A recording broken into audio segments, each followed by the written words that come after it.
아따 이거 참 곤란하네. 아무튼 여기까지 하고 이제 그래가지고 오늘 중에 이제 아무튼 그래가지고 제가 12년도에 그 당시에 좀 배우자랄까 결혼을 하고 싶은 사람이 있었어요. 이제 끊겨가지고 안전 문자가 오니까 이게 영상이 끊겨버리구만요. 끊겨도 다시 이어서 계속 하도록 하겠습니다. 그런데 있었는데 이제 사고 난 이후로 이제 그 여자분과 헤어지게 됐어요. 이제 제가 팔도 하나 없고 그러니까 헤어졌는데 음, 음, 그 이후로 이제 사촌 형이 있는데 사촌 형이 이제 축구를 조기 축구회를 해요. 그래가지고 우리 팀에 들어가고 축구를 해라. 그 집에만 가만히 있으면은 우울증 걸리고 그렇게 뭐 힘들다. 해가지고 처음에는 밖에를 안 나갔어요. 밖에 이 팔도 하나 없는데 적응이 안 되더라고요. 적응이. 그래가지고 밖에를 못 나갔어요. 몇 달 동안. 병원 치료 끝나고 집에 왔는데 밖에를 못 나가는 거예요. 그래가지고 우수를 했어요. 우수를 제작을 해가지고 우수를 꼈는데 우수가 이제 굉장히 무거워요. 이 팔이 여기밖에 없는데 여기서부터 저 손까지 있는 그런 우수니까 굉장히 무겁잖아요. 뭐 겨울에는 그런데 착용할 만해요. 겨울에는. 근데 여름에는 그 안에 이 감싸는 부위가 안에 땀이 겁나게 차요. 이 겨드랑이 같은데 땀이 얼마나 많이 납니까? 양말 두 개, 응? 양말인가? 요 티를 안에 입고 이렇게 옷을 끼고 이렇게 하는데 조금만 움직여도 그냥 땀이 줄줄줄줄 흐르죠. 그러면 그 우수에도 냄새가 나고 좀 불편하더라고요. 그런데 밖에 나갈 때는 이제 그렇게 하고 나갔어요. 못 나갔어요. 그렇게 안 하면은. 근데 이제 형이 축구를 해봐라. 축구를 하면은 같이 하자 이런 얘기를 해가지고 사촌이 그래서 축구를 하게 됐어요. 축구를 하니까 굉장히 이게 불편해요. 어쩌면 그냥 뛰어야 하는데 이 덜렁덜렁 해가지고 뛸 수는 없죠. 그리고 빠지기도 하고 하니까 불편더라고요. 그래가지고 우수를 빼놓고 축구를 했어요. 축구를 하니까 완전 날아갈 듯한 기분이었죠. 예. 엄청 편해요. 그리고 음, 이런 마음도 들었어요. 내가 내 잘못으로 팔을 잃은 게 아니다. 그렇잖아요. 내가 내 고의로 이 프레스기에 손을 넣어가지고 이렇게 다치면 내 책임이죠. 내 책임이 있는 거예요. 근데 그날 사고 난 거는 프레스가 작동이 안 될 거라고 믿고서 손을 넣었는데 이게 작동이 돼버린 거예요. 그러니까 광주 설비하고 창원의 설비하고 다르게 세팅이 됐더라고요. 거기는 아유 그 센서가 뭐 스크랩 같은 게 걸렸는데 그걸 씌우고 그러니까 원판이 이렇게 한 개씩 타발이 되어가지고 한 개 지나가고 타발되어서 하나 지나가고 이런 작업이 이루어져요. 컨베이어 타고 가는데 이 센서가 있어요. 센서가 여기에 딱 센서를 설치해 놨어. 그래갖고 하나가 지나가져요. 하나 지나가잖아요. 그러면 타발이 돼. 찍힌다 이거죠. 프레스가 또 하나 지나가죠. 그러면 또 하나 지나가는 거 감지하면은 또 한 번 타발이 되고. 근데 거기에 그 센서에 뭐 스크랩이 철조각이 조그만 게 걸려 있더라고요. 그래가지고 그것 때문에 타발이 안 됐던 거예요. 설비가 멈춘 거라. 그래가지고 내가 처음에 왼손을 넣었어요. 왼손을 넣어가지고 머리 아래까지 그거 한 한 50m 되죠. 그 한번 찍히는 그게 50m 난다. 50cm 정도 돼요. 그 타원형이 한 50cm 되는데 처음에 그거 봤을 때는 왼손으로 집어넣었어요. 왼손으로 집어넣어서 이걸 빼려고 했어요. 그 스크랩이 딱 보이더라고요. 그러니까 그 프레스 주변에 프레스 주변에 안전 센서가 없었어요. 그래가지고 내가 거기 들어갔죠. 안전 센서가 있었다면은 사람이 들어갔을 때 정지하는 그 기능만 있었다면은 타발이 안 됐죠. 예, 찍히지 않았는데 아무튼 센서가 딱 적게 있었어. 그래갖고 내가 안에 들어가니까 설비가 멈추니까요. 왜 멈추지 해가지고 봤더니 이렇게 보니까는 그 센서에 스크랩 쇠 쪼가리가 걸려가지고 이게 내려가지도 않고 거기에 걸려 있는 거라, 붙어 있는 거라. 그래가지고 아 저거 원인이겠다 해가지고 왼손을 넣어가지고 그때는 머리까지 다 그 밑으로 프레스 밑으로 들어갔어요. 그래가지고 딱 집으려다가 왠지 그때는 그래가지고 내가 이제 하늘이 살려줬다 그런 생각이 드는 거예요. 거기서 집으면 되거든요. 집으면은 이제 모든 문제가 해결돼요. 근데 왠지 모르게 잠시 멈칫했어요. 멈칫해가지고 내가 뒤로 물러났죠. 물러나가지고 다시 요 머리까지 들어갔던 거를 이쪽으로 몸을 틀어가지고 오른손만, 그러니까 프레스가 여기 있는데 처음에는 요 대가리까지 그 안에까지 들어갔어요. 그러니까 요 50cm 위 타격은 이 사이에 공간이 있는 거죠. 거기에 요 물 넣어가지고 빼려다가 진짜 지금도 이해 안 돼요. 왜 그런 생각을 했는지 모르겠는데, 그러니까 하나를 살려준 거예요. 그냥 그 현장에서 죽을 수밖에 없어요. 그 센스의 철조각만 띄어내면은 이게 바로 타발이 돼버리라는 거예요. 이게 바로 찍혀내버렸어요. 그러면 나는 피하지도 못하죠. 예. 그런데 거기서 이제 멈춰가지고 나도 모르게 멈췄어요. 그래가지고 다시 자세를 바꿔가지고 오른손을 넣어가지고 그 스크랩을 딱 집었어요. 집어갖고 뗐죠. 뗐는데 딸깍하면서 이 프레스가 내려오는 그걸 느낀 거예요. 그래가지고 그때 겨울이었어요. 2월 달인가? 2월 달인가 그랬는데 옷 입고 잠바 입고 그랬죠. 근데 뭐 그런 거 소용없어요. 그냥 바로 찍어버렸죠. 찍으니까 이제 어우 그 다행히 그 노련하신 분이 한 분이 있었어요. 한 분 있어가지고 나도 모르게 비명이 나왔던 것 같아요. 비명이 나오고 소리 지르니까 이제 그 60대 70대 되신 분이 저 팔을 묶어야 한다. 안 그러면 쟤 죽는다.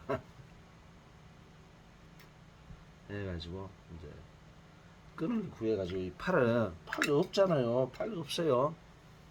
팔이 없어요. 뭐 잡히지도 않아. 겨우 여기 있는데 요거를 칭칭 동에 매더라고요. 어쩌지 해갖고 칭칭 동에 매서 엄청 끔찍했을 텐데 그분이 확실히 연륜이 있으셔가지고 칭칭 동에 매가지고 피 멈춘 걸 멈췄는데 나는 이제 주저앉아 있었죠. 근데 나중에 일어설 때 보니까 그 바닥에 엄청나게 피가 홍건이 흘렀더라고요. 고여 있었어. 나도 모르는 사이 계속 피가 묻기는 했지만은 피가 계속 흐른 거죠. 근데 앰뷸런스가 나는 정말 엄청난 시간이 지난 것 같은데 모르겠어요. 정확하게는 잘 모르겠는데 이제 주위 동료들은 주위에서 가까이 못 오고 뭐 안타까워하는 이제 그런 소리도 들리고 하는데 나는 이제 한 번씩 통증이 오면 와 고함 지르고 마음을 가라앉히려고 정신 없었죠. 정신 없는데 나중에 정말 시면에 바닷속 깊이 이렇게 있는 것처럼 혼자 있는 것처럼 주위에 소리가 들리기도 오고 어쩔 때는 들리기도 오고 어쩔 때는 쫙 오기도 오고 그러더라고요. 그래갖고 앰뷸런스가 왔어요. 앰뷸런스 와갖고 저기 어디야 처음에 창원 병원에 갔는데 다 안 된다고 하는 거예요. 이거 우리 수술 안 된다. 못 한다 해가지고는 창원에서 부산 대학병원까지 갔어요. 그때 마침 6시나 퇴근 시간이 돼가지고 엄청 밀렸어요. 엄청 밀렸는데 앰뷸런스가 가니까 그래도 차가 옆으로 피해 주더라고요. 그러니까 1차선, 2차선, 3차선인가 있는데 1차선과 2차선 사이를 넓혀주는 거예요. 옆으로 바짝 좀 붙여가지고 앰뷸런스가 지나가도록 했죠. 그래가지고 그 당시에 뭐 잠들면 안 됩니다, 잠들면 안 된다, 뭐 그런 얘기도 하는데 제 피를 많이 뺐어요. 피를 많이 흘려가지고 나중에 일었을 때 보니까 그 주위가 흥건하더라고요. 저 앉아 있을 때는 눈 감고 앉아 있었는데 그때는 뭐 밑에 못 보겠고 전혀 현실감을 차마 눈을 못 떴죠. 못 떴는데 아무튼 일어서 가지고 이제 앞을 보려고 하니까 바다에 피가 흥건했죠. 그래가지고 앰뷸런스 타고 부산 백병원은 갔는데 가는 도중에 기절을 해버린 거예요. 그래갖고 그때 수혈도 많이 받았죠. 앰뷸런스 안에서 수혈을 많이 받았어요. 어쩌면 안 그러면 죽으니까요. 그래갖고 수혈을 많이 받아갖고 가는 도중에 잠들면 안 됩니다, 잠들면 안 됩니다 하는데 나도 모르게 깜빡 잃어버렸어요. 그래가지고 나중에 보니까 몇 시간 지났던가 보죠. 가족들이 거기 왔어요. 가족들이 광주에 있는데 부산 백병까지 온 거예요. 그러니까 얼마나 시간이 많이 지난 거예요. 그러니까 가자마자 바로 의식 잃고 하는데 잠깐 뭐 수술하겠습니다, 뭐 그런 얘기를 얼핏 들은 것 같아요. 근데 이제 나도 모르게 마취되면서 이제 수술 끝나고 가족이 온 거죠. 그러니까 가족들 막 울고 했는데 아무튼 이겨냈어요. 그러니까 이 사고가 내가 나의 잘못으로 난 사고가 아니잖아요. 그런데 왜 내가 부끄럽게 생각하느냐? 이거 전혀 창피할 일이 아니다. 그런 마음이 드는 거예요. 뭐냐면은 팔 하나 없는 게 좀 불편할 뿐이지. 물론 가족들은 처음에 그런 말도 했어요. 밖에 나갈 때는 가족들하고 같이 나갈 때는 의술을 해라. 의술을 하고 해라. 근데 나는 불편한데 이렇게 얘기했는데 나중에 생각해 보니까 가족들이 왜 그런 얘기를 했냐면은 본인들이 좀 창피하다기보다도 좀 주위의 시선이 느껴지잖아요. 저 사람은 좀 팔이 없네. 저 사람은 이제 일가족인가 봐, 한 가족인가 봐, 이런 느낌이 들면은 좀 불편하겠잖아요. 그래가지고 이제 가족이 이제 의술을 하라는 그런 얘기도 했는데 내가 그때 얘기했어요. 아니 내가 불편한데 왜 하느냐? 응? 내가 불편하다. 무겁고 또 땀나고 그거 하려면 옷도 다 입어야 돼요. 이런 반팔 같은 거 못 입어요. 반팔 입고 의수 착용하고 겉에 또 잠바 같은 거 입고 그래야 돼요. 긴팔을 입어야 줘야 돼. 그런 불편함을 한다는 게 처음엔 내가 내 스스로 했죠. 근데 나중에는 내 잘못도 아닌데 내가 일부러 그렇게 내가 했다라면은 내 책임이 있겠죠. 근데 내가 원하지 않은 그런 사고인데 내가 하려고 한 것도 아닌데 거기에 대한 책임이랄까? 그런 마음을 왜 내가 갖느냐? 그냥 나는 내 편한 대로 하겠다. 이런 이제 마음이 더 강해가지고 그 이후로 축구를 하면서 이제 의술을 안 했어요. 의술을 안 했는데 그때 이제부터 2012년도 12년도 한 6개월 동안 병원 생활, 7개월 동안 병원 생활하고 이제 집에 와서 한 몇 개월 동안 있고 2012년 겨울쯤인가 가을쯤부터 이제 축구를 해라. 그럼 이제 얘기를 하길래 축구를 하게 됐어요. 했는데 왜 제가 이 축구 얘기를 꺼내냐면은 참 이 세상이라는 게 참 제가 좀 전에 얘기했듯이 세상이라는 게 자기 마음대로 원대로 뜻대로 되지는 않더라고요. 성렬이도 그런 마음을 먹겠죠. 지 마음대로 원대로 뜻대로 계엄을 선포했는데 그게 안 된다. 그런 마음을 먹을 거잖아요. 저도 그런 것 같아요.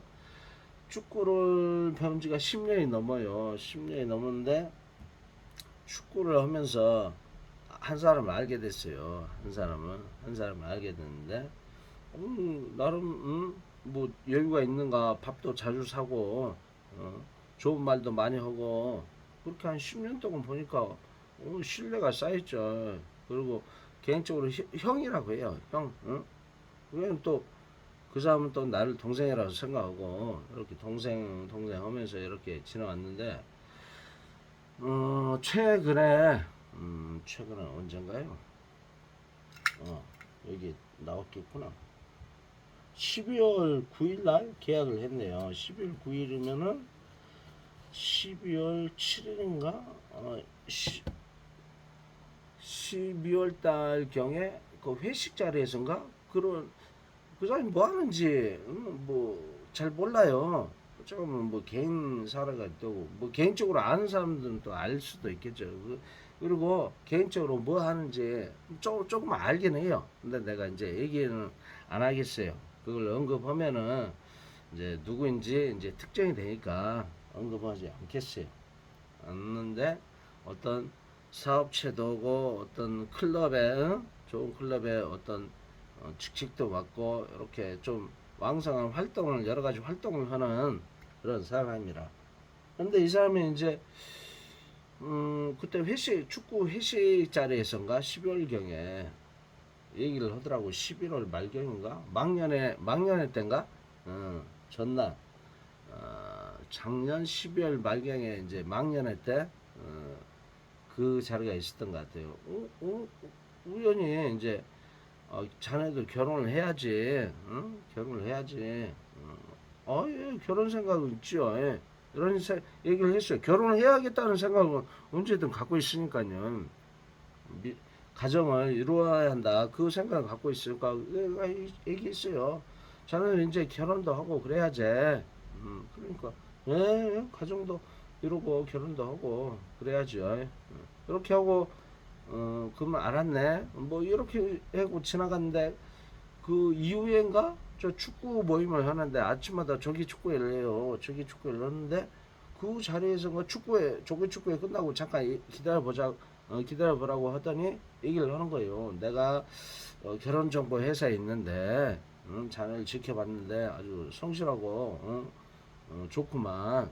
내가 이제 결혼 어, 주선을 이렇게 하고 싶다 그런 얘기를 하는 거예요. 그래서 사람은 그렇잖아요. 하루 이틀 본 것도 아니고 1, 2년 본 것도 아니고 10년 넘게 봤는데 내가 팔 다치고 어, 나서 이제 알게 된 그런 이제 지인이죠. 예. 예.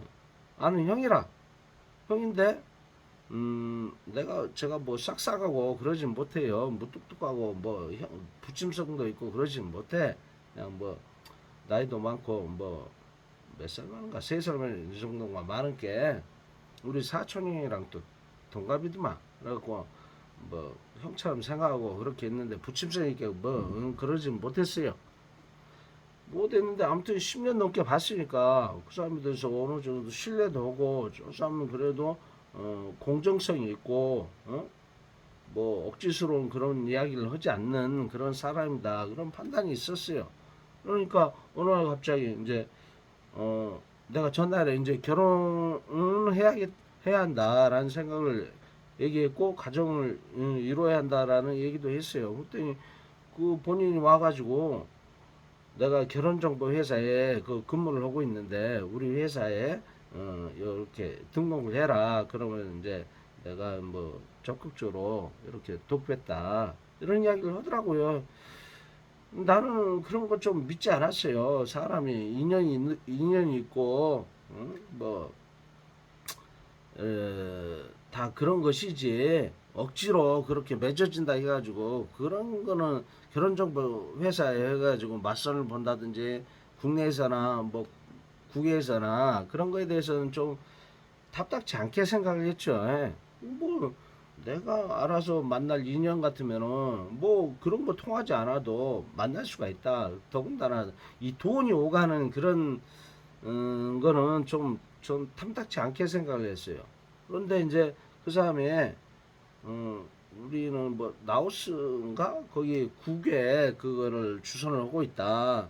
거기 가면 사람도 좋고 뭐 여러 가지 그걸 한다. 여러 가지 결혼도 하고 그렇게 좋은 사람들 많이 만난다. 그런 사례가 많다 얘기를 하면서 하길래 그러면은 이제 그렇게 해야겠다. 어쩌면 돈이 비용이 좀 들더라도 해야겠다. 어쩌면 나 있고 또 동생이 있어요. 동생이 있는데 동생도 아직도 남동생인데 결혼 안 한 거라 못한 거라. 그러니까 내가 우선 결혼을 먼저 하고 동생을 이제 안내해갖고 그렇게 결혼을 하게 해야겠다. 요즘에 그 외국 여성들하고 결혼도 많이 하잖아요. 국내 여성들하고 결혼을 할 수도 있지만 외국 여성하고 결혼하는 것도 나쁘지 않잖아요. 요즘에 글로벌 시대인데 그래가지고 돈이 어느 정도 들더라도 이렇게 해보자. 내가 먼저 이렇게 해가지고 딱 갔는데 이제 그 여자 대표가 있고 여자는 이제 뭐 과장인가 뭔가 이제 이렇게 직원으로 있고 그런데 이제 거기에 내 혼자 가가지고 이제 작성했는데 계약서 쓸 때 내가 얘기했죠.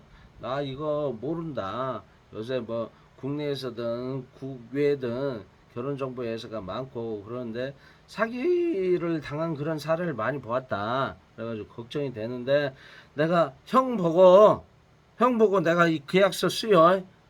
내가 얘기했어요. 그러니까 나만 믿게 나만 믿어 이런 얘기를 하더라고요. 내가 그 알도 못하는 그런 사람한테 2천만 원을 왜 주겠어요? 그 대표라는 여자가 있는데 그 여자 내가 알지도 못하는데 왜 주겠어요? 이 형을 믿고 준 거 아닙니까? 형은 제가 사기당한 저로서는 사기라고 생각해요. 위장 결혼. 그래가지고 위장 결혼이라고 생각하는 그 이야기를 지금 하는 거예요. 어찌 보면 좀 재미없을 수도 있어요. 근데 뭐 이것도 저런 사례도 있구나. 저렇게 좀 억울한 일이 있을 수도 있겠구나. 이런 이야기로 좀 들으면은 가볍게 들으면 또 유익점도 있어요. 유익한 점도 있다고요. 그래가지고 했는데 계약서를 썼죠. 그래가지고 뭐 오늘 100만 원 주고 다음날 뭐 1900만 원 이렇게 주겠다. 이렇게 했는데 그것도 잘못됐어요. 처음에 일시불로 주는 게 아니라 처음에 계약금 얼마, 계약금 100만 원이라든가 그래가지고 예를 들어서 500만 원이라든가 먼저 주고 선수금 주고 그 다음에 중도금 그 다음에 잔금 이렇게 세 번에 나눠서 줄 수도 있어요. 세 번에 나눠서 줄 수도 있어. 근데 나는 그런 거 몰랐죠. 예. 몰라갖고 거기 하니까 지금은 2천만 원 줘야 한다. 2천만 원. 그렇게 많이 줘요? 근데 2천만 원 주면은 자기네들이 다 알아서 하겠다. 비행기, 그 다음에 거기서 결혼식, 그 다음에 신혼여행, 모든 것을 거기서 맞선 보는 거 모든 것을 다 알아서 해주겠다. 이렇게 했어요. 이렇게 하니까 나는 거기에 수술니까 알았다 하고 이제 계약서에 사인을 했죠. 사인을 했는데 그래갖고 집에 왔어. 처음에는 뭐 귤도 사주고 뭐 과일도 사주고 그랬죠. 거기 갈 때마다 그만큼 나는 진심이었어요. 진심. 이 사람들과 잘 해보겠다 그런 마음을 갖고 갔다니까요. 내가 거기 갈 때마다 빈손으로 안 갔어요. 사무실 갈 때마다 뭐든 배지밀이든 사가고 뭐 주스라도 사가고 그랬죠. 그만큼 나는 진심이었어요.